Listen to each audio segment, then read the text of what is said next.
여러분 지난주는요 우리 교회의 핵심 가치 첫 번째 핵심 가치인 로드십에 대해서 이야기했습니다. 로드십은요 오직 주님만이 내 삶의 주인이십니다 라는 고백이에요.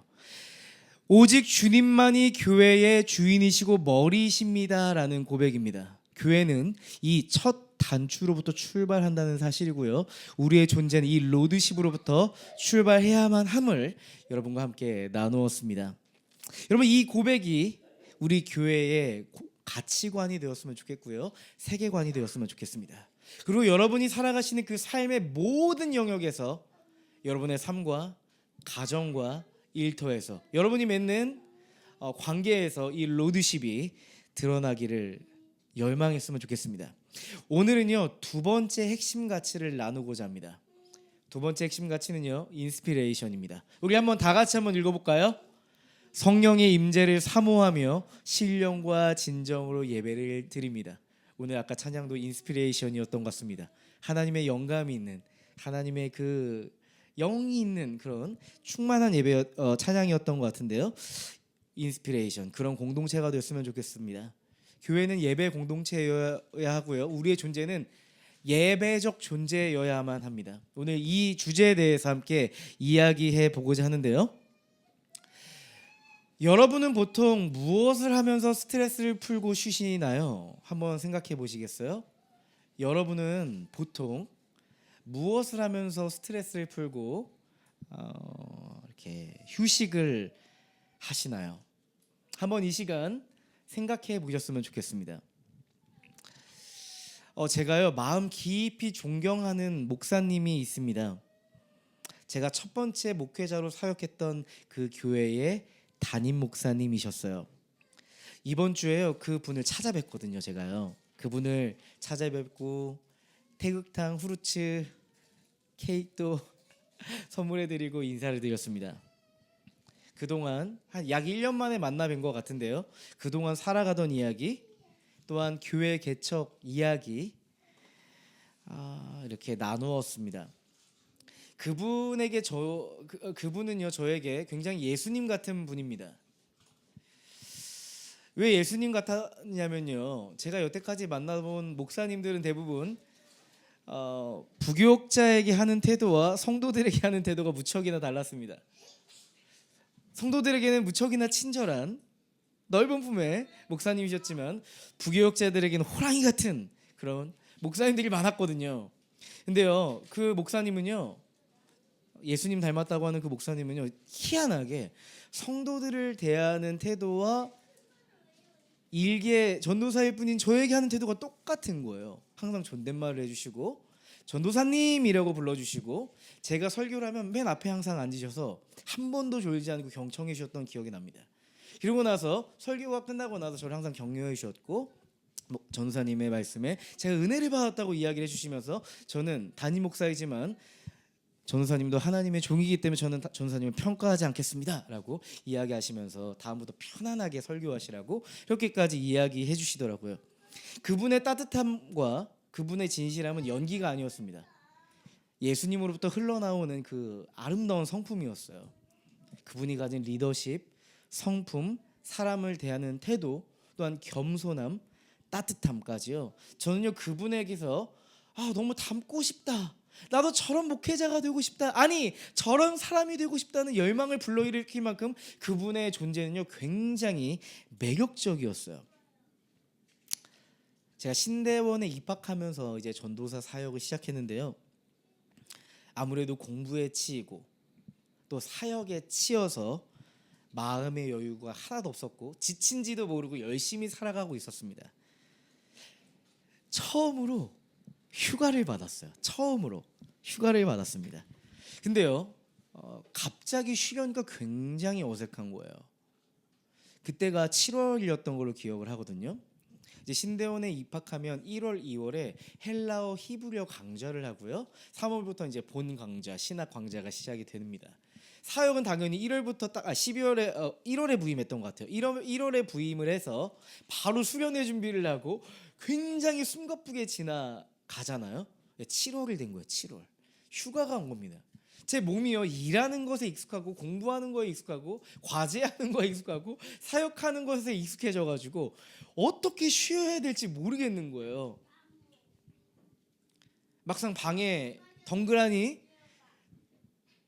앉아 있는데 설교 준비를 해야 될 것 같고 몇 주에 내야 될 과제를 해야 될 것 같은 그런 생각이 드는 겁니다.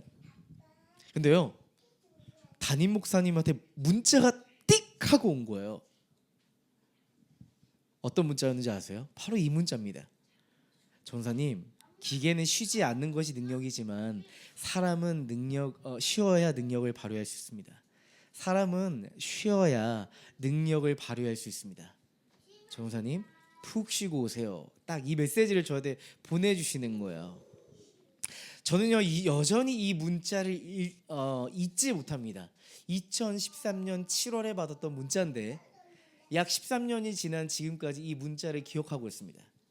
쉬는 것에 익숙하지 않았던 제 삶에 휴식을 부탁하는 목사님의 사랑이었죠. 현대인들은 대부분 무언가에 몰두하며 열심히 살아가고 있습니다. 아마도 이 자리에 앉아 계신 여러분들도 여러분의 각자의 삶에서 무언가에 몰두하며 굉장히 열심히 살아가고 계실 거예요. 나름대로 말이죠. 여러분 사실 일이라는 건 우리의 삶의 도구여야 되고 그저 삶의 양식의 일부여야 할 텐데요. 근데 여러분 우리의 삶을 한번 잘 살펴보실래요? 어떨까요? 언제부턴가 일이라는 게 우리의 삶을 집어 삼켜버렸습니다.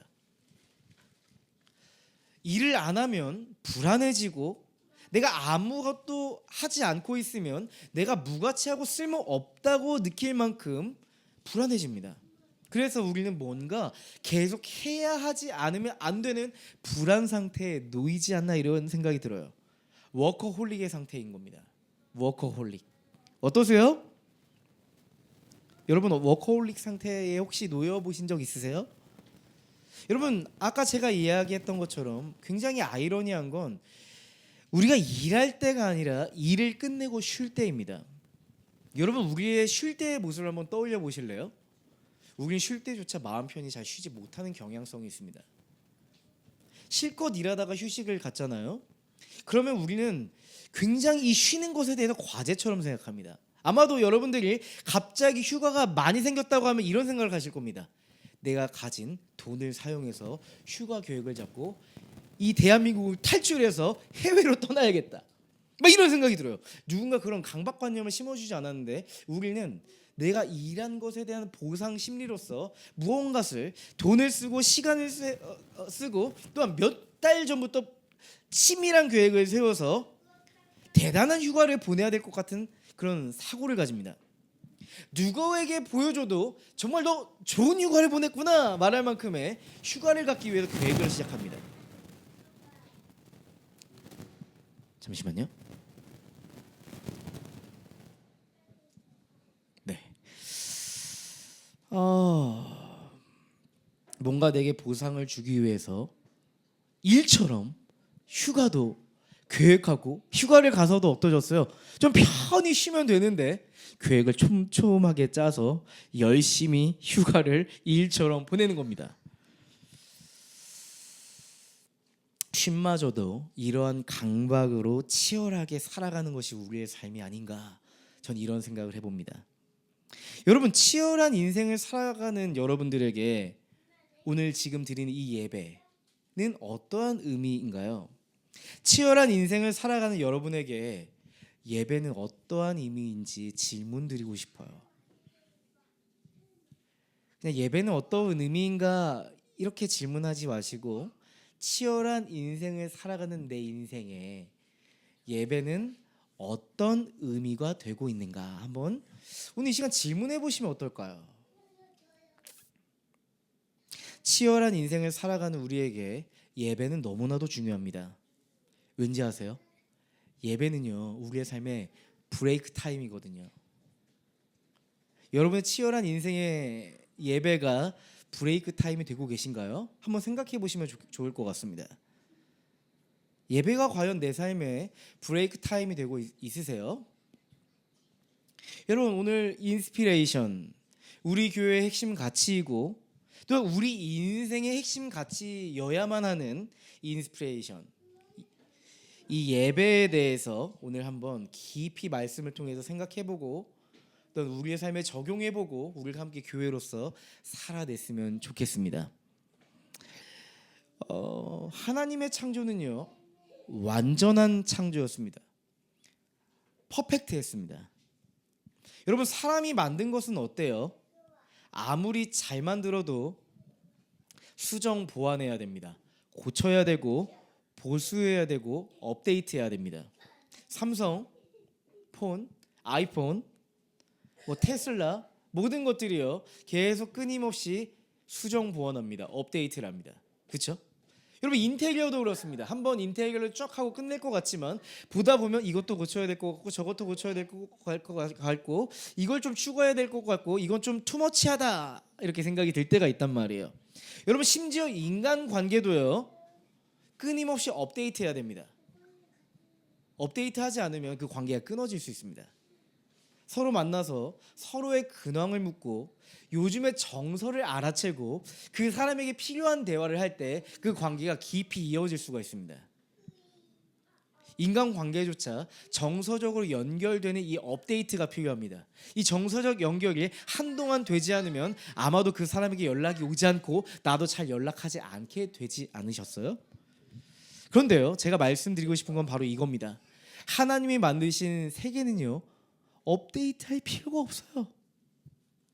더 손볼 필요가 없는 완전한 상태예요. 부족함이 없습니다. 모순점이 없습니다. 투머치하지 않습니다. 그렇다고 부족하지도 않습니다. 여러분, 빛이 생겼고 빛을 담을 스페이스, 공간이 생겼습니다. 또한 그 공간 위에 땅이 놓였고 그 땅 위에 생명이 피어나기 시작합니다. 그리고 마침내 하나님께서 가장 존귀하고 인격적으로 만든 사람이, 하나님 닮도록 디자인된 사람이 하나님의 세계에 등장합니다. 여러분, 하나님의 창조를 잘 보다 보면 창세기 1장에 등장한 하나님의 창조를 아주 섬세하게 또한 여러분의 감성을 가지고 읽다 보면요 뭘 느끼실 수 있겠어요? 서로가 서로 연결되는 이 하모니, 조화로움을 느낄 수가 있어요. 여러분, 하나님이 모든 창조를 마치신 이후에 하나님은 무엇을 하셨을까 궁금하지 않으세요? 오늘 읽은 본문은 모든 창조를 마치신 하나님께서 과연 무엇을 하셨는가에 대해서 말씀하고 있습니다. 창세기 2장 1절 2절 말씀이에요. 우리 다 같이 한번 읽어보도록 하죠. 읽어보겠습니다. 하나님은 하늘과 땅과 그 가운데 있는 모든 것을 다 이루셨다. 하나님은 하시던 일을 엿새날까지 다 마치시고 이렛날에는 하시던 모든 일에서 손을 떼시고 쉬었다. 손을 떼고 쉬었다. 개역 개정에는 어떻게 되어 있는지 한번 보실까요? 저희 교회는 세번역 성경을 보고 있고요. 개역 개정은 이렇게 써 있습니다. 하나님이 그가 하시던 일을 일곱째 날에 마치시니 그가 하시던 모든 일을 그치고 일곱째 날에는 안식하시니라. 세번역에는 손을 떼고 쉬셨다.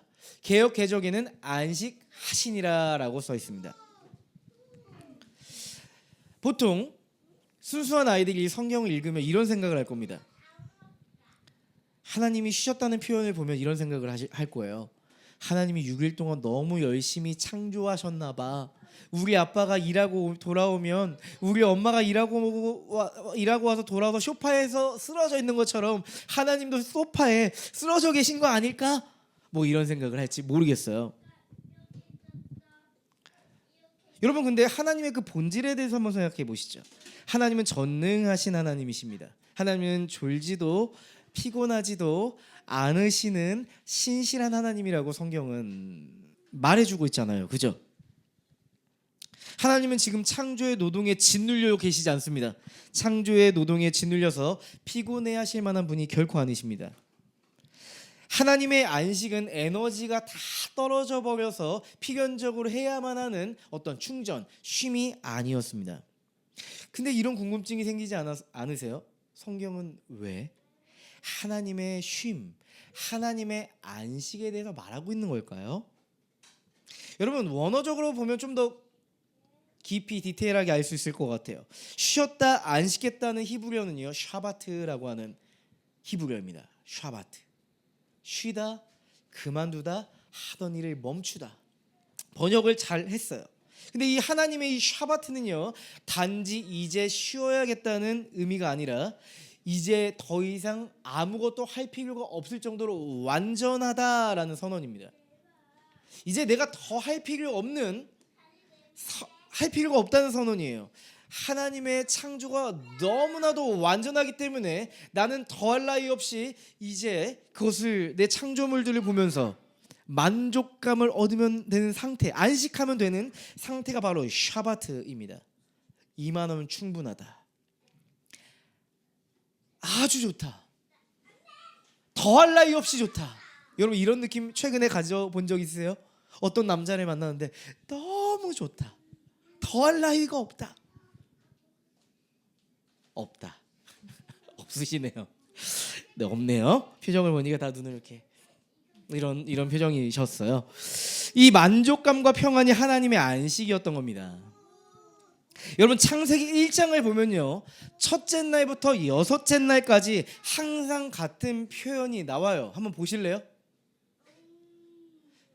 창세기 1장 5절, 8절, 13절, 19절, 23절, 31절 첫째 날부터 여섯째 날까지 동일한 단어 저녁이 되고 아침이 되니 하루가 지나갑니다. 맞죠? 저녁이 되고 아침이 지나고 하루가 지나고 이튿날이 지나고 사흘날이 지나고 나흘날이 지나고 닷새날이 지나고 마지막에는 하나님이 손수 만드신 것을 보시니 보시기에 참 좋았다. 저녁이 되고 아침이 되니 엿새날이 지났다. 이렇게 이야기하고 있습니다. 여러분 근데요 엿새날 이후에 일곱 번째 날에는 이 표현이 없어요.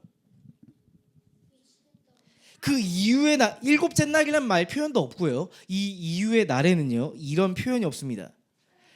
왜 그럴까요?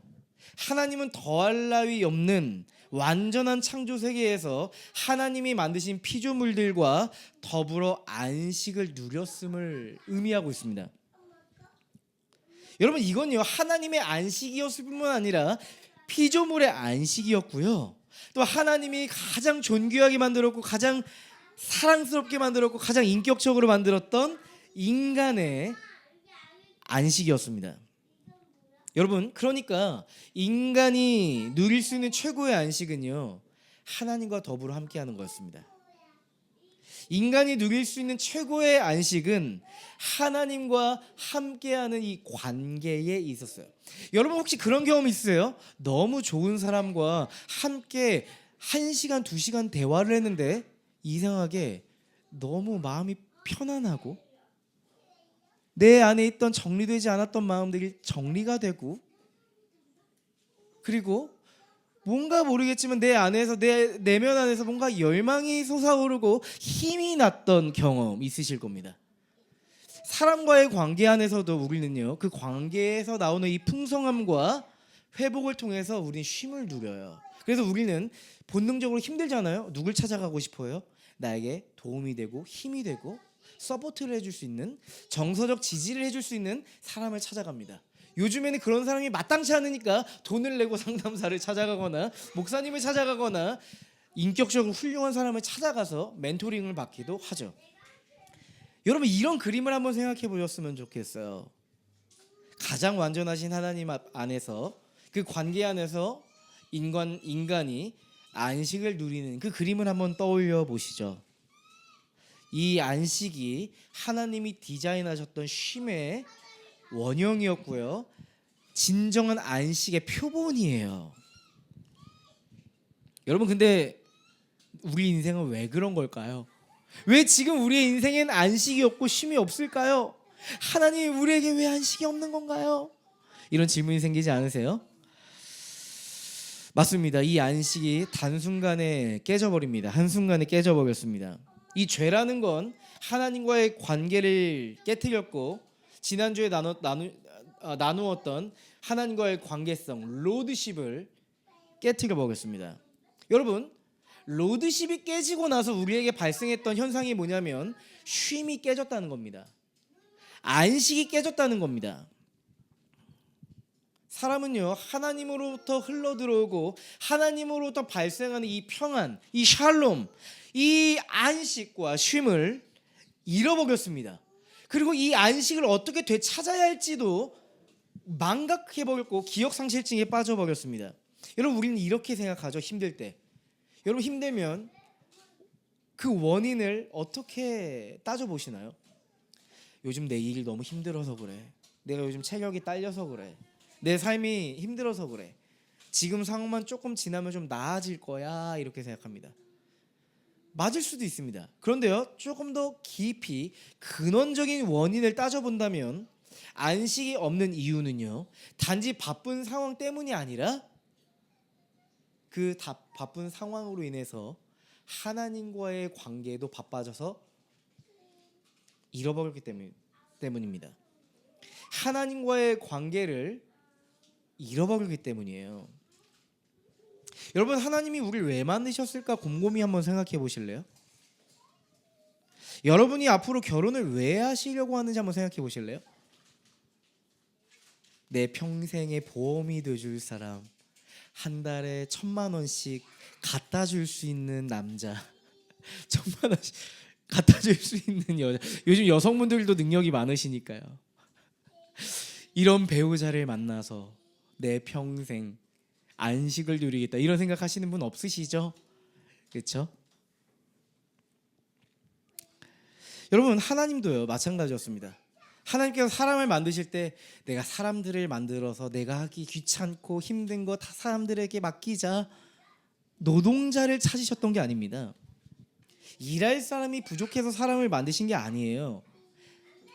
하나님께서는 하나님 나라라고 하는 이 노동과 일을 차후에 맡기시지만 그것보다 먼저 본질적으로 인간을 통해서 하고자 하셨던 것은 하나님과 함께 더불어 안식할 이들, 하나님과 더불어 공동체를 이루고 하나님이 만드신 이 영광스러운 함께 누릴 이들이 필요했던 겁니다.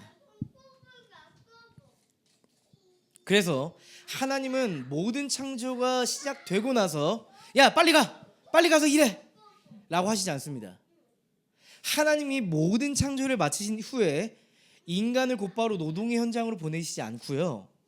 먼저 하나님과 누리는 안식의 자리로 초대하셨습니다. 너무 아름다운 것 같아요. 여러분 가끔 하나님이 악덕 고용주 같다는 생각이 드신 적 있으세요? 여러분 오해예요. 하나님은 악덕 고용주가 아니에요. 하나님은요 우리와 먼저 친밀한 사랑을 누리길 원하시는 분입니다. 하나님은 단 한 번도 우리를 너 왜 그것밖에 못하니? 너는 지금 나에게 맡겨진 사명을 그것밖에 하지 못해? 너에게 왜 열매가 없니? 라고 결코 말하지 않습니다. 우리가 오히려 열매가 없어서 성과가 없어서 내 존재 가치가 무쓸모라고 느껴질 그때에 내게 와서 쉬라 말씀하십니다. 내게 와서 너의 가치를 확인하라고 말씀하십니다. 그게 하나님의 안식의 자리죠.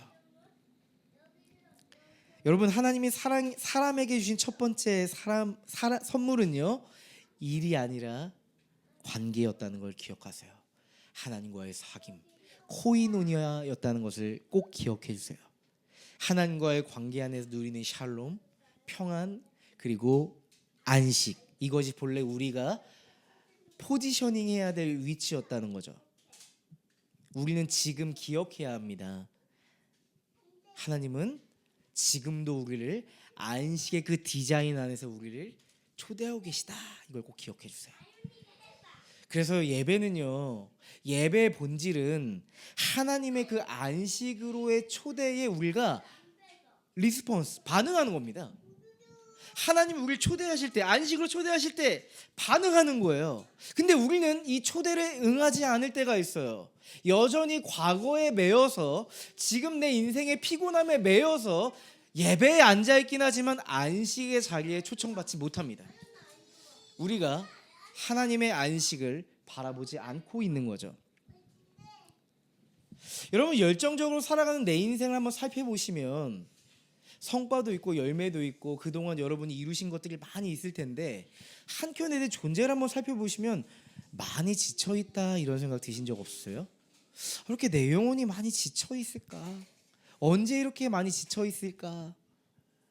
악덕 고용주는 나였구나 생각이 들 때가 있어요. 내가 내 인생을 너무나도 채찍질하고 넌 잘해야 돼 이야기하고 너 이것밖에 못해라고 얘기하면서 나를 회초리질하면서 인생을 살아가는 분들이 너무 많아요.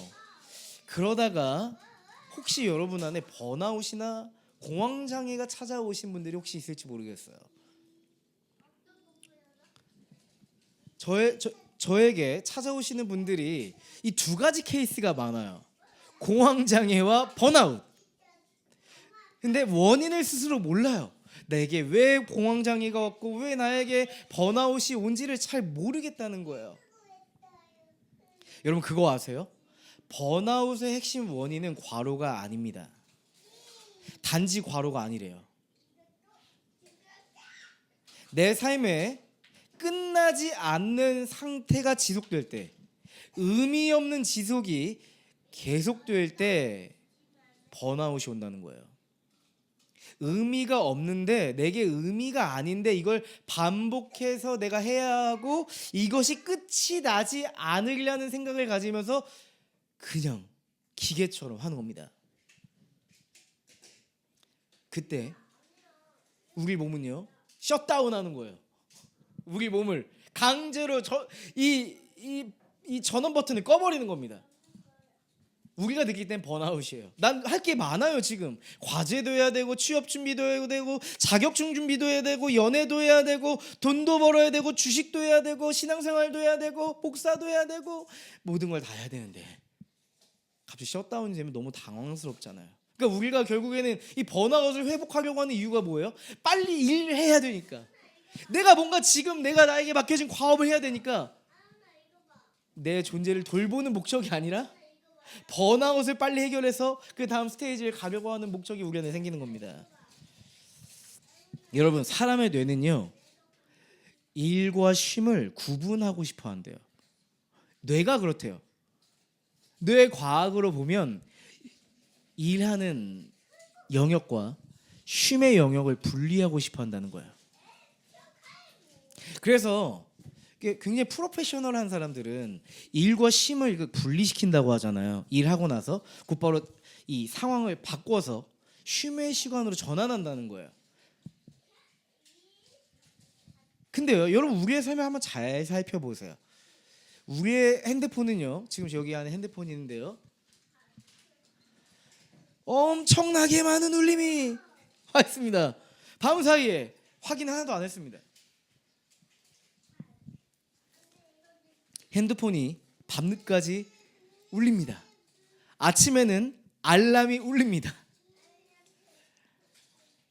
쉬고 있는데도 끊임없이 내 머릿속에는 무언가 생각하고 마음을 정리하고 있습니다. 끊임없이 우리 안에 복잡했던 무언가를 떠올리면서 정리하려고 합니다. 많은 현대인들의 쉼은요, 몸은 쉬고 있지만 마음은 쉬고 있지 못합니다. 그러니까 몸은 쉬고 있다고 하지만 마음은, 정서는, 생각은 계속 일하고 있는 거예요. 나도 모르게 번아웃이 찾아오는 이유입니다. 상담에 찾아오는 분들이 공통적으로 호소하는 게 있습니다. 저는 쉬고 있습니다 라고 얘기합니다. 근데 쉬어도 회복이 안 된다고 얘기하시더라고요. 쉼이라는 물리적인 시간은 분명히 있다고 얘기했습니다. 근데 그때 어떻게 쉬세요? 라고 하면 이런 얘기를 공통적으로 하세요. 침대에 누워있는데 자꾸 제가 의도하지 않았지만 다른 생각들이 계속 스쳐 지나갑니다. 과거에 있었던 일이 떠올리고 지금 내가 하지 못했던 미해결 과제에 대해서 계속 생각이 납니다. 그걸 어떻게 해야 될지 불안해하고 염려합니다. 그래서 잠도 잘 안 올 때가 있어요. 이렇게 얘기해요. 실제로 우리의 마음이 쉬지 못하는 상태가 너무 오래 지속됐던 거예요. 여러분 사람이 쉬지 못하는 이유 중에 하나는 불안이래요. 불안. 많은 현대인들이 불안 때문에 못 쉰다는 거예요. 불안. 야, 너 불안해야 돼. 불안해야 돼. 누구도 얘기하지 않는데 이상하게 우리가 가만히 있잖아요. 그러면요. 그동안 하지 않았던 생각이 찾아오고 아직 일어나지 않은 문제에 대해서 불안해하기 시작합니다. 이걸 예기 불안이라고 하잖아요. 예기 불안. 그죠? 막 이런 생각이 드는 거예요. 지금 내가 여기서 멈추면 뒤처질 것 같고, 내가 지금 이것을 선택하지 않으면 내가 쓸모 없어질 것 같고, 근데 그걸 선택하면 너무 피곤해질 것 같고, 그래서 뭔가 계속 내가 하지 않으면 안 될 것 같은 그런 생각이 생기는 거죠. 그래서 결국 우리는 뭘 해야겠다 생각합니다. 사실 본질적으로 보면요, 우리가요 사실 쉬는 걸 잘 못하는 게 아니라 이 자기 증명의 시대에 살아가고 있잖아요. 영향력의 시대에 살아가고 있잖아요. 그렇죠? 내가 자기 증명의 시대에, 영향력의 시대에 내가 여기서 잠깐 쉬었다가는 내가 뒤처지고 성과를 내지 못하고 세상 앞에서 내가 실패할까 봐 두렵고 불안한 겁니다. 여러분, 우리는 자기 증명과 성과에 대해서 불안과 부담을 완전히 내려놓는 시간이 필요해요. 완전히, 부분이 아니고 완전히 내려놓는 시간이 필요해요. 여러분 그런 시간 있으세요? 한번 체크해 보세요. 여러분, 여러분의 어떤 자기 증명이라는 부담, 성과에 대한 부담, 일에 대한 부담, 책임에 대한 부담을 조금이라도 내려놓을 수 있는 시간이 여러분들에게 있으세요? 그렇지 않다면, 만약 그런 시간이 없다면 여러분 위험 시그널입니다. 빨간불이 곧 켜질 수 있습니다. 여러분, 우리에게 예배가 필요합니다. 왜냐하면 예배는 분주하고 바쁜 사람을 잠깐 쉬게 하는 시간이 아니라 존재가 쉴 수 있는 틈을 만들어주는 시간이거든요. 우리의 존재가 쉴 수 있는 틈을 줘요. 틈. 근데 예배는요, 표면적인 쉼이 아닙니다. 근원적인 안식을 제공합니다. 끊임없이 나를 증명하려고 애쓰던 그 자리에서 이제 그리스도 안에서 내 존재를 바라보는 시간을 갖습니다. 이게 예배입니다. 더 쉽게 얘기해 볼까요? 하나님의 눈과 하나님의 마음으로 내 존재를 보기 시작합니다. 그때 우리 안에 안식이 시작됩니다. 그때 우리는 편안함을 느끼고요, 내 존재에 머물고 싶어집니다. 여러분, 깨어진 세상의 한복판에서 우리의 존재를 한번 보시면요, 우리의 자존감이 얼마나 많이 일그러져 있어요.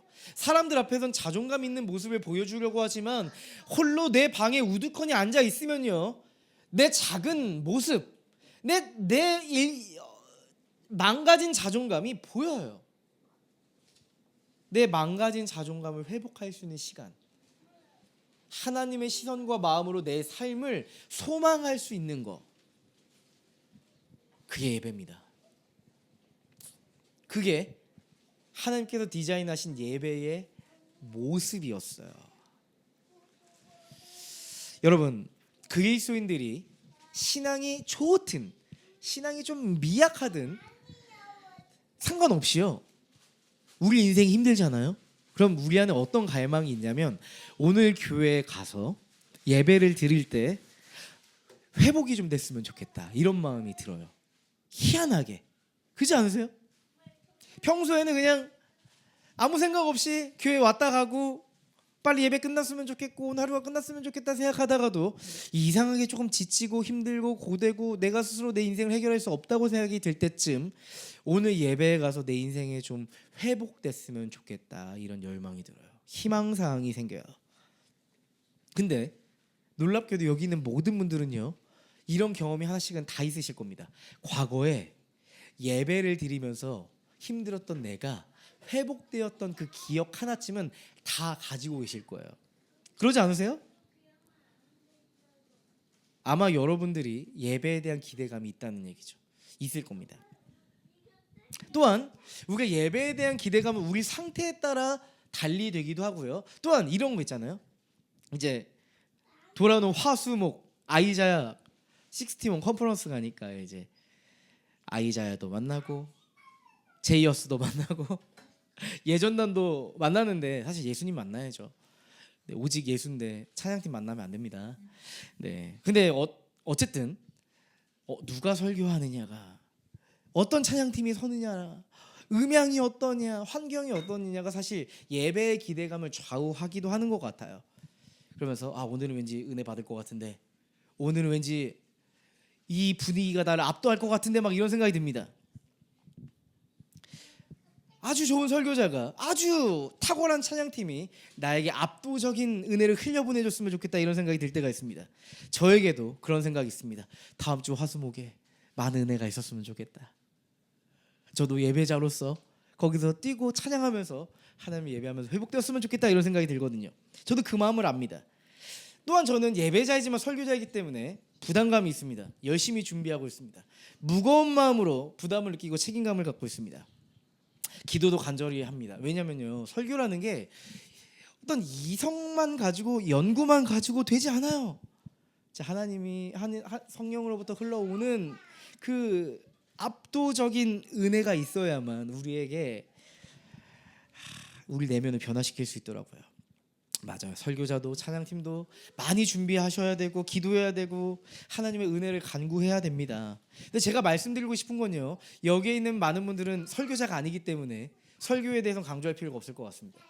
예배자의 태도에 대해서 이야기하고 싶습니다. 예배자로서 우리가 어떤 준비를 해야 될까? 우리가 안식하는 예배자로서 어떻게 준비해야 될까? 이거에 대해서 좀 얘기해 보면 좋겠어요. 여러분, 주일 예배에서 안식을 누리고 싶으시죠? 제가 열심히 준비하겠습니다. 찬양팀도 열심히 준비하겠습니다. 근데요, 여러분도 함께 준비하셨으면 좋겠어요. 주일 예배의 성패는요, 토요일에 달려 있습니다. 축구 선수들은 경기 직전에 내 몸 상태에 집중합니다. 피지컬 트레이너들도 축구 선수들이 워낙 몸값이 엄청 비싸잖아요. 이 축구 선수들이 그 경기 직전에 몸 상태를 파악해서 감독에게 알려주고 그 감독이 그 몸 상태를 보고 이 선수를 뛰게 할지 쉬게 할지를 판단하게 한다는 겁니다. 경기 직전의 몸 상태가 중요해요. 여러분, 예배도 마찬가지 아닐까요? 예배 직전의 상태는 결국 우리 직전 토요일 상태일 겁니다. 우리의 토요일의 영적인 컨디션. 여러분, 사실 토요일 저녁에는 유혹이 참 많습니다. 저는 축구를 좋아하는데 EPL 경기가 토요일 저녁에 있습니다. 손흥민 선수가 토트넘에 뛸 때 경기가 10시, 12시, 2시, 챔스는 4시 반 이렇게 있습니다. 근데 손흥민 선수가 뛸 때 제가 고백한 건데 이런 적이 있었습니다. 10시에 하는 손흥민 선수의 경기를 보기 위해서 설교를 금요일에 맞춰놓은 적이 있었습니다. 혹시 설교가 토요일까지 준비가 되면 손흥민 선수가 뛰는 축구 경기가 방해가 될까 봐서 그랬던 겁니다. 근데 제가요, 근데 저뿐만 아니라 청년들도, 목회자분들도 한참 손흥민 선수 전성기 때 새벽에 하는 그 경기를 다 보고 오니까 주일에 막 해롱해롱 나옵니다. 봤지, 경기 봤지, 손흥민 포트트릭 한 거 봤지, 막 이러면서 이제 손흥민 선수의 경기에 심취되어 있는 겁니다. 이런 마찬가지예요. 토요일 저녁에 우리가 해야 할 일이 참 많아요. 주말에 만나야 될 사람들도 있고 여행도 다녀와야 되고 놀다 보면 새벽이 됩니다. 여러분, 근데 문제는 막상 주일에 하나님께서 만찬을 준비해 놓으셨는데 우리가 식욕이 없어요. 내 에너지 레벨이 없기 때문에 먹는 것도 컨디션이 좋아야 먹히잖아요. 근데 내 몸이 먹고 싶어 하질 않아요. 저도요, 새벽까지 설교를 준비할 때가 있어요. 막 새벽 3시, 4시. 제가 아는 목사님은요 예배 직전까지 설교 준비하고 들어가시는 분도 봤습니다. 설교 준비가 안 돼가지고 찬양 준비하고 있는데 목양실을 이렇게 준비하시는 목사님도 있었습니다. 여러분, 저도 그런 경험이 있는데 이 자리에 서잖아요. 제가 집중이 하나도 안 돼요. 제가 무슨 말을 하고 있는지 몰라요. 말을 하고 있긴 한데 내가 뭘 전달하는지도 모르겠고 내 설교가 내 귀에 들려서 은혜가 되어야 되거든요. 그잖아요. 전 말하는 동시에 전 예배자여야 되잖아요. 근데 제가 제 말이 안 들려요. 그리고 이런 불안이 생겨요. 내 설교가 들리겠지? 역시 설교는 미리 준비하고 내 마음에 잘 담아서 해야지. 내 게으름을 죄책감으로 여기면서 막 설교할 때도 있었습니다, 과거에. 여러분, 아무리 여러분들에게 은혜를 끼쳐도 저는 이런 생각을 가지고 있습니다. 제가 새벽까지 설교 준비하는 건요, 안 좋은 설교입니다. 제가 예배자로서 준비하지 못하고 그냥 설교자로서 예배를 준비하기 때문에 그렇습니다.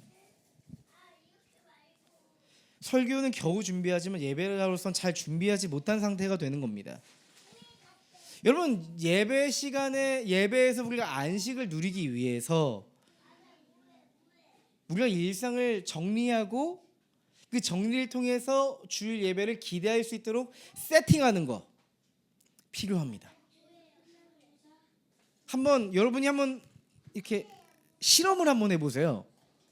토요일 한번 새벽 한 4시까지 노시고 예배를 오셔보고, 토요일에 조금 삶을 잘 정리하고 저녁에 오전 오후까지 시간을 잘 보내시고 좋은 사람 만나시고 식사도 하시고 좋은 레스토랑 가서 음식도 드시고 하시다가 저녁에 한 10시, 11시, 12시에 잠드는 겁니다. 그런 다음에 예배를 한번 드려보세요. 어떨까요? 결과값이 어떨까요? 한번 여러분이 테스트 한번 해보세요. 어떤 결과가 있는지 저한테 한번 얘기해 주세요. 여러분, 우리는 종종 좋은 예배는 좋은 찬양팀, 좋은 설교자가 만든다고 생각합니다. 그것도 맞아요. 그것도 사실 맞다고 생각해요. 근데 사실 좋은 예배는 좋은 예배자가 만듭니다. 오카는 목사님이 칼세미나에서 이런 얘기를 자주 하셨습니다. 좋은 예배는 좋은 예배자가 만든다. 그래서 목사는 성도들을 좋은 예배자로 만들어야 된다. 당신도 설교를 잘해야 되지만 당신이 설교를 잘해봐야 얼마나 잘하겠느냐. 그 설교를 잘하는 것보다 좋은 성도를 만드는 거가 더 빠를 것이다 라고 동기부여를 해주시더라고요. 근데 제가 주중에 이게 하나의 다큐멘터리를 봤는데 안성기 배우의 다큐멘터리였어요. 근데 안성기 배우가 후배들에게 이런 얘기를 했어요. 좋은 배우는 어떤 배우입니까? 이 안성기 배우가 굉장히 기독교인 아니고 카톨릭 신자신데 인성이 좋고 촬영 시간 있으면 1시간 전에 와서 세팅 다 해놓고 준비 다 해놓고 촬영 현장을 돌아다니면서 이름 막 물어보고 스태프들 이름 다 물어보고 밥은 먹었냐고 물어보고 추우면 장갑 벗어주고 이런 미담이 너무 많다는 거예요. 그래서 그 배우한테 후배들이 물어본 겁니다. 좋은 배우는 어떤 배우입니까? 뭐라고 했는 줄 아세요? 좋은 배우는 좋은 사람이어야 합니다. 좋은 배우는 좋은 사람입니다. 좋은 성품을 가진 사람이고 가정에 충실한 사람입니다. 이런 얘기를 하는 거예요. 예수님도 아니고 이런 얘기를 하는 겁니다. 맞습니다. 좋은 예배는 좋은 사람들에게서 나옵니다. 좋은 예배자로부터 나옵니다. 여러분, 지금 우리가 예배를 개인의 예배로서 드리기도 하지만 사실 이 공동체 예배잖아요, 그죠? 우리가 함께 드리는 이 공동체 예배 안에서 우리는 서로에게 내가 알든 알지 못하든 영향을 주고받습니다. 하나님으로부터 흘러오는 그 안식을 흘려보내고 있습니다, 지금. 여러분, 지난 송구 영신 예배 때 제가 온유 시온이한테 이렇게 제안을 했거든요. 너희 오늘 예배 잘 드리지 않아? 새해 첫날부터 치킨을 먹게 될 거고 닭다리는 2개씩 먹게 될 거야 라고 얘기했습니다. 예배에 대한 동기부여였는데 그날 온유 시온이가 미친 듯이 찬양했습니다. 아시죠? 치킨의 동기부여. 근데 항상 이 치킨 동기부여가 먹히는 건 아닌데 하나님께서 그 동기부여를 통해서 하나님을 예배하게 해주신 것 같아요. 네.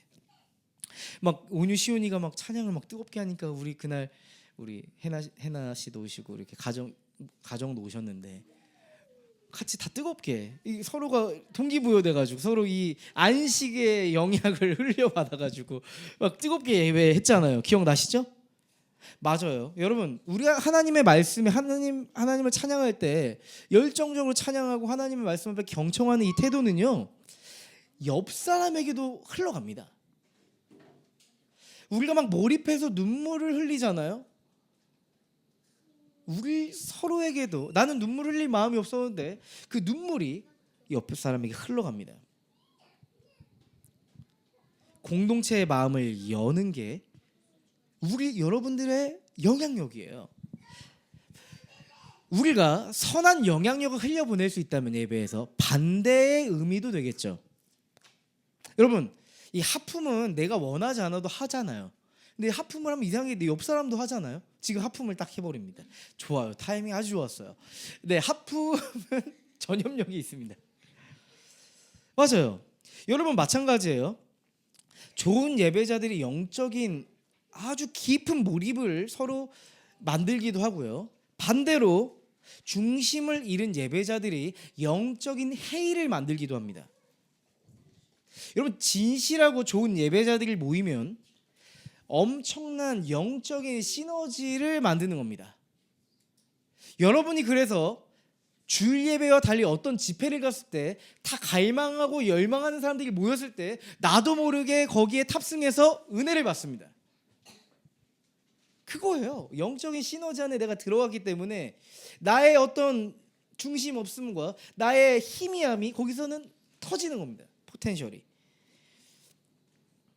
여러분 이런 영적인 시너지가 우리 안에 생길 때요, 나 혼자 막 예배 잘 드려서 오늘 은혜 받고 있는데 공동체 전체가 살아나는 생명의 역사, 회복의 역사가 일어나는 거죠. 여러분 이게 공동체 예배의 묘미입니다. 예배는 아트입니다. 그래서 공동체의 예술입니다.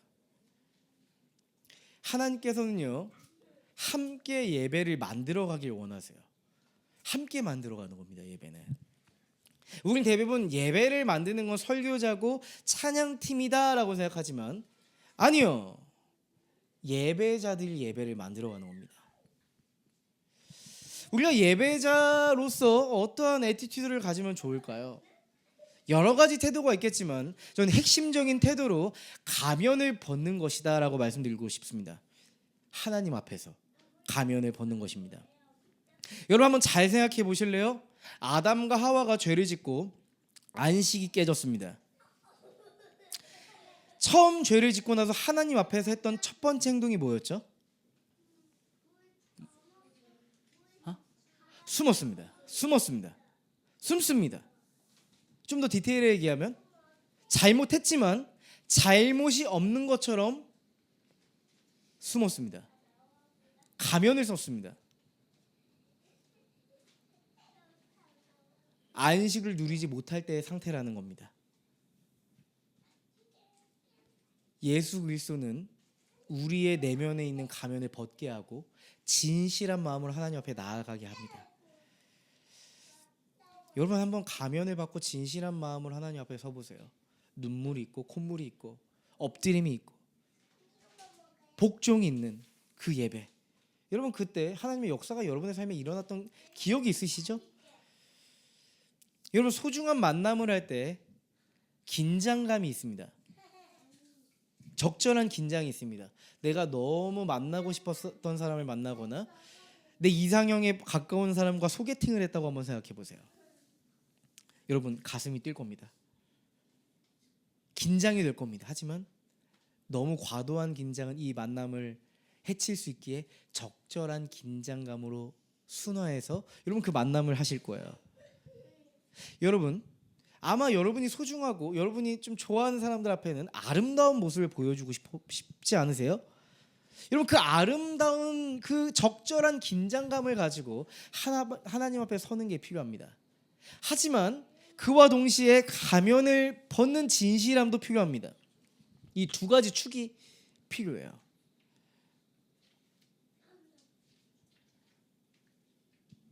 우리는 어떤 사람을 만날 때처럼 우리를 포장하거나 우리의 모습을 숨길 필요가 없습니다. 하나님 앞에서 나의 연약함을 고백해도 괜찮습니다. 그 누구도 알지 못한 나의 수치와 괴로움, 부끄러움, 죄악도 괜찮습니다. 여러분이 가면을 벗고 여러분 안에 있던 수치와 부끄러움을 하나님 앞에 고백하게 될 때 하나님의 존재와 내 존재가 연결되는 경험을 하실 거예요. 그리고 하나님으로부터 용납받고 용서받는 경험을 하실 겁니다. 여러분, 결국 그게 여러분을 안식하게 만들 겁니다. 하나님의 품에서 용납받고 용서받는 그 경험, 그것보다 큰 안식이 어디 있겠어요? 가면을 벗고 진실하게 하나님 앞에 나아가 보세요. 세상이 줄 수 없는 안식을 누리게 될 겁니다. 예수님은 제자들에게 이렇게 말씀하셨죠. 14장 요한복음 14장 27절입니다. 한번 다 같이 읽어볼까요? 나는 평화를 너희에게 남겨준다. 나는 내 평화를 너희에게 준다. 내가 너희에게 주는 평화는 세상이 주는 것과 같지 않다. 너희는 마음에 근심하지도 말고 두려워하지도 말아라. 예수님은 제자들의 근심과 두려움을 아셨거든요. 그 두려움과 근심을 아시고 그들이 가장 필요한 평화와 안식을 주겠다고 말씀하시고요. 이 안식은 세상에서 줄 수 있는 안식과는 전혀 다른 체질의 근원적인 안식이라고 말씀하십니다. 또한 로마서 15장 13절 말씀을 보면 이런 말씀이 있어요. 우리 교회의 핵심 구절이기도 한 말씀인데요. 한번 다 같이 읽어보죠. 소망을 주시는 하나님께서 믿음에서 오는 모든 기쁨과 평화를 여러분에게 충만하게 해주셔서 성령의 능력으로 소망이 여러분에게 차고 넘치기를 바랍니다. 아멘. 우리의 인생이 절망 가운데 있을 때 소망의 하나님이 우리의 소망을 이렇게 오버플로우, 차고 넘치게 해주시길 원하세요. 안식 이후에 우리의 삶에는요, 소망이라고 하는 정서가 생깁니다. 하나님이 나와 함께 할 때 내가 할 수 있으리라는 믿음이 생깁니다. 그리스도 안에서 내가 모든 것을 할 수 있으리라고 하는 가능성을 가지게 됩니다. 내가 헐벗고 있고 내가 가진 게 없고 내가 증명한 게 하나 없어도 내가 그리스도 안에서 할 수 있다는 믿음의 고백이 튀어나옵니다. 여러분, 예수님은 하나님 나라를 이뤄갈 사람들을 찾고 계셨잖아요. 근데 예수님은 준비된 사람을 찾지 않으셨어요. 예수님, 저 예수님이랑 함께 하고 싶습니다 했을 때, 야, 넌 좀 준비가 안 됐어. 준비하고 와. 너 이런 문제 있지? 너 이 문제 해결하고 와. 이런 얘기 하시지 않았습니다. 오히려 예수님은 가장 준비되지 않은 사람들, 안식이 없고 소망이 없는 이들을 찾아다니셨습니다. 마음이 가난한 자들을 찾아다니셨죠. 그래서 예수님을 따라가겠다고 하는 사람들을 다 불러서 산에 불러놓고 처음 말했던 그 문장 뭔지 아세요? 마태복음 5장 3절 말씀이죠. 심령이 가난한 자는 복이 있나니 천국이 그들의 것이며.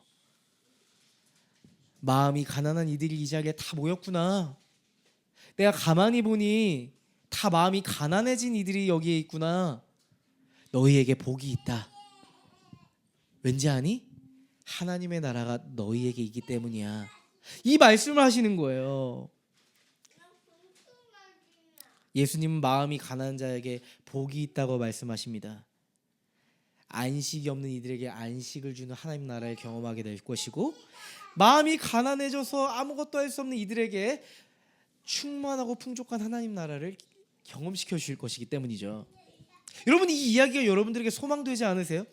여러분, 우리가 예수를 믿는 이유가 여기 있지 않나요? 맞아요. 우리에게 소망이 있는 이유는요, 돈이 많고 세상에서 인정을 받고 우리의 세력이 커서가 아닙니다. 우리에게 소망이 있는 이유는 우리에게 안식이 없기 때문입니다. 우리에게 지금 소망이 없기 때문입니다. 그래서 주님이 우리에게 찾아오실 거기 때문에 우리에게 소망이 있는 겁니다. 여러분, 요한복음을 보면 요한복음에만 있는 한 여자의 이야기가 나옵니다. 그 여자는요, 한마디로 이야기한다면 안식을 누려본 적 없는 여자였습니다. 그 어디에도 기댈 곳이 없는 여자였습니다. 남자를 5번이나 바꿔치웠지만 그 남자로부터 안식을 받을 수 없었던 여자였습니다. 너무나도 관계에 지쳐서 이제는 관계에 신물이 난 여자였습니다. 이 여자는 너무나도 관계가 이제 실증이 나서 사람들이 없는 가장 뜨거운 태양이 있는 정오 12시에 우물을 기르러 가는 여자였습니다. 얼마나 인생이 지치고 고단했겠어요. 그쵸? 그래서 어떻게든 해결해 보려고 나름대로 노력도 해보고 뭔가 계속 붙잡으면서 이겨내려고 했지만 해결되지 않는 거예요. 여러분 그런 경험 있으세요? 계속 인생이 목이 말랐습니다. 근데요, 예수님은 안식에 목말라 있는 그 여자의 인생에 걸어 들어오십니다. 아무도 그 여자 인생에 관심이 없었습니다. 찾아오지 않았습니다. 도움의 손을 내밀어 주지 않았습니다. 하지만 예수님은 그 여인의 인생에 뚜벅 걸어 들어오셨습니다. 그리고 그 여인에게, 그 여자에게 다가가 이런 말씀을 하시죠. 읽어볼까요? 내가 주는 물을 마시는 사람은 영원히 목마르지 아니할 것이다. 내가 주는 물은 그 사람 속에서 영생에 이르게 하는 샘물이 될 것이다. 아멘. 내가 너에게 주는 물은 영원히 너를 목마르지 않게 할 거야. 너의 속에 영생이 흐르게 하는 샘물이 될 거야. 이 말씀을 해주시는 겁니다. 여러분 이 말씀이 어떻게 들리세요? 예수님이 야, 네 문제 내가 해결해 줄게. 나만 따라와. 이렇게 들리세요? 전 이렇게 들리던데요. 제 말로 바꿔왔습니다. 나의 딸아, 그동안 많이 힘들었지? 그동안 그 어디에서도 쉴 수 없었던 너의 마음을 내가 다 안단다. 내가 너에게 영원히 마르지 않을 안식을 줄 거야. 너 한번 그 길 따라가 보겠니? 여러분 이렇게 들리지 않으세요?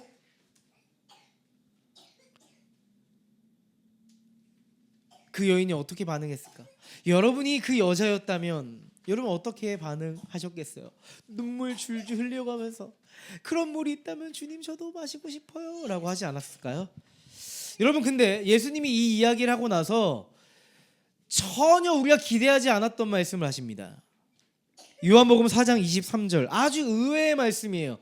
다 같이 읽어보겠습니다. 시작. 지금이 바로 그때이다. 아버지께서는 이렇게 예배 드리는 사람들을 찾으신다. 하나님은 영이시다. 그러므로 하나님께 예배를 드리는 사람은 영과 진리로 예배를 드려야 한다. 좀 이상해요. 예수님이 갑자기 예배를 이야기하세요. 영원히 마르지 않는 물을 너에게 주겠다고 말씀하신 이후에 그냥 주시면 되는데 예배를 말씀하십니다. 예배. 안식이 없는 그 여인의 인생에 예배를 말씀하십니다. 왜요? 왜일까요?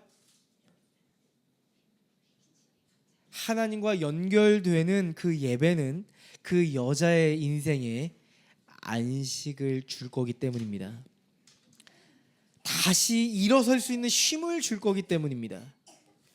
그리스도 안에서 말이죠. 그리스도 안에서 그의 존재가 회복되고 안식을 누리는 소망의 일들이 일어날 거기 때문입니다. 여러분 예수님은요 안식을 잃어버린 이들에게 누누이 말씀하십니다. 여러분이 사랑하는 말씀이죠. 마태복음 11장 28절 말씀이에요. 수고하고 무거운 짐을 진 사람은 모두 내게로 오너라. 내가 너희를 쉬게 하리라. 내가 너희를 쉬게 할 거야. 너희 어깨에 무슨 무거운 짐 지고 있니? 내가 너희를 쉬게 할 거야. 내게 나와. 내게 와. 내게 와. 콜링하십니다. 여러분 이 콜링에 여자는 어떻게 반응할까요?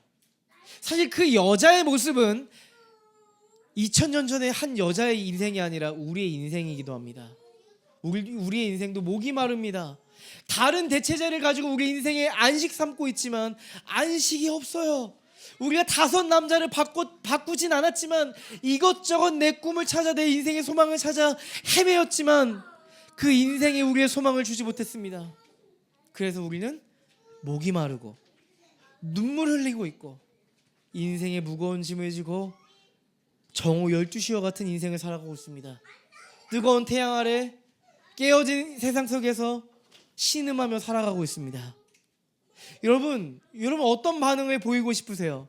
이 여자는 어떤 반응을 가지고 예수님께 나아갈까요? 요한복음 4장 28절의 말씀입니다. 그 여자는 뭘 버렸대요? 물동이를 버려뒀습니다. 그리고 어디로 갔나요? 내가 살고 있는 동네로 들어가서 사람들에게 말하였다.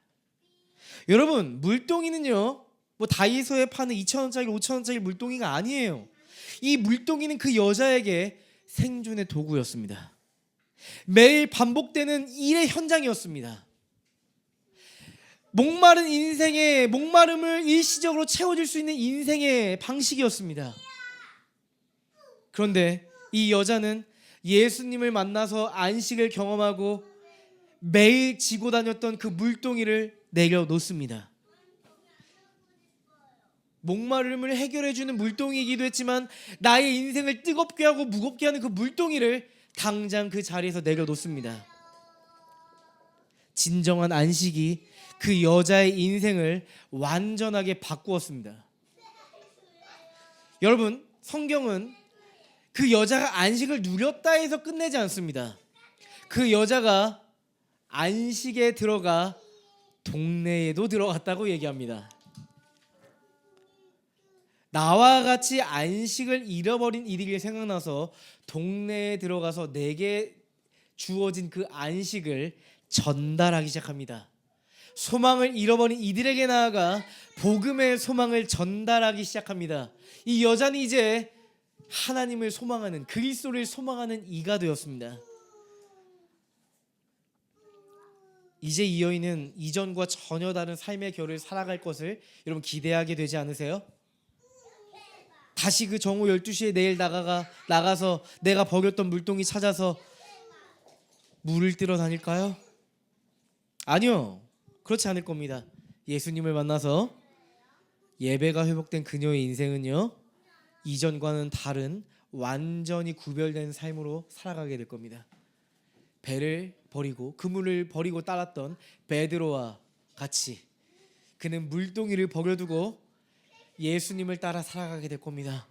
예수님과 함께 꿈을 꾸고 예수님께 속해서 belong to Jesus, 예수께 속해서 살아가게 되지 않을까요? 아마도 단번에 완벽한 삶을 살아가지 못했을 겁니다. 하지만 그녀의 인생은 방향이 완전히 바뀌었어요. 방향이 바뀌었습니다.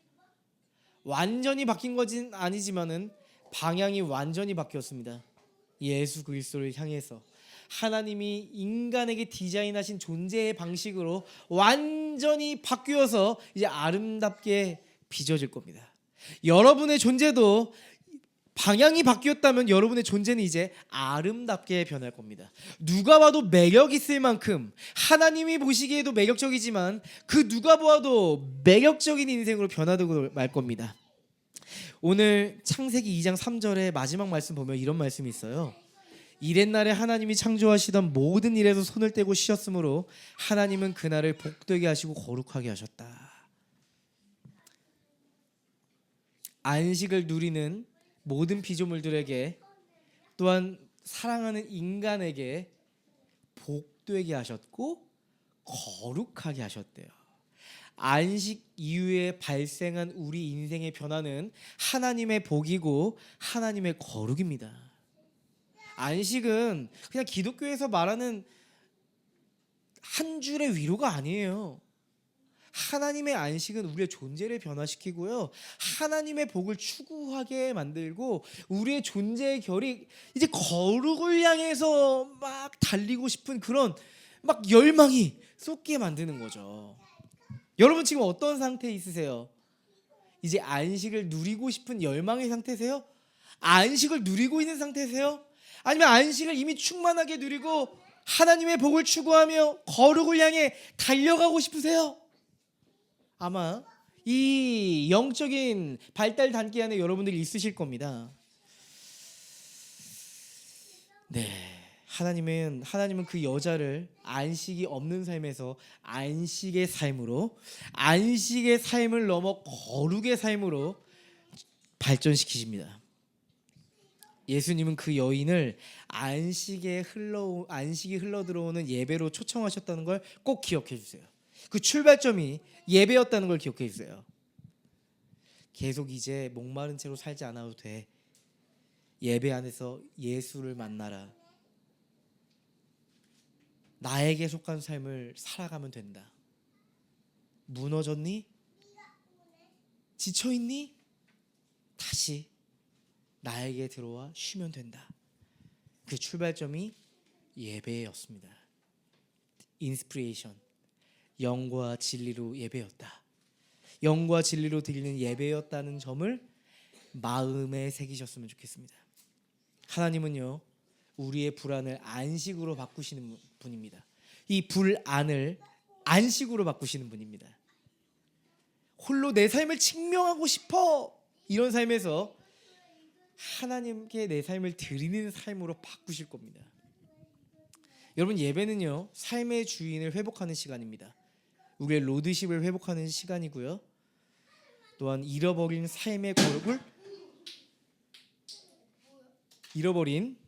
삶의 거룩을 회복하는 시간입니다. 시원아, 그냥 앉아있으면 돼. 여러분 그거 아세요? 여러분, 교회에서 하는 많은 것 중에 여러 요소가 있잖아요. 예배는요, 이 땅에서 교회에서만 하는 게 아니라 이 땅에서의 삶을 마치고 주님 나라 가서도 우리의 예배는 계속됩니다. 우린 거기에서도 하나님을 지속적으로 예배하게 될 겁니다. 그래서 예배는 우리 인생의, 우리 교회의 선택사항이 아니라 영원으로 이어지는 우리의 존재의 방식이 되어야 합니다. 여러분, 안식에서 흘러나오는 이 예배는 우리에게 반드시 소망을 줄 거예요. 예배는요, 우리 가운데 이미 임한 하나님의 나라를 경험하게 합니다. 또한 우리는 아직 완성되지 않은 하나님 나라를 살아가잖아요. 깨어진 삶의 현실에서 살아가잖아요. 깨어진 삶의 현실에서도 이 땅에 하나님 나라가 임할 걸 보면서 소망할 힘을 갖게 합니다. 여러분, 그 소망은 또한 믿음으로 살아갈 힘을 줍니다. 그래서 예배는요, 현실 도피가 결코 아니에요. 오히려 예배는 현실을 돌파해 나가고 이겨내고 사랑과 정의로 뛰어넘는 능력을 줍니다. 여러분, 반드시 기억해 주세요. 예수님은요, 우리에게 안식을 주기 위해서 안식을 포기하신 분입니다. 하나님의 그 보좌에서 내려와 안식을 포기하셨습니다.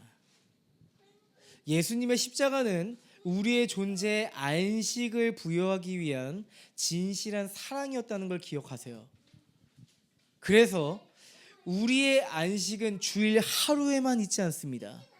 우리의 안식은 예수께서 이루신 우리 인생 존재 전체에 있습니다. 우리의 안식은 우리 인생 전체에 있습니다. 우리의 존재에 있습니다. 우리가 주일 예배에서 얻은 힘과 지혜와 용기는 예배의 자리에만 머물러 있지 않습니다.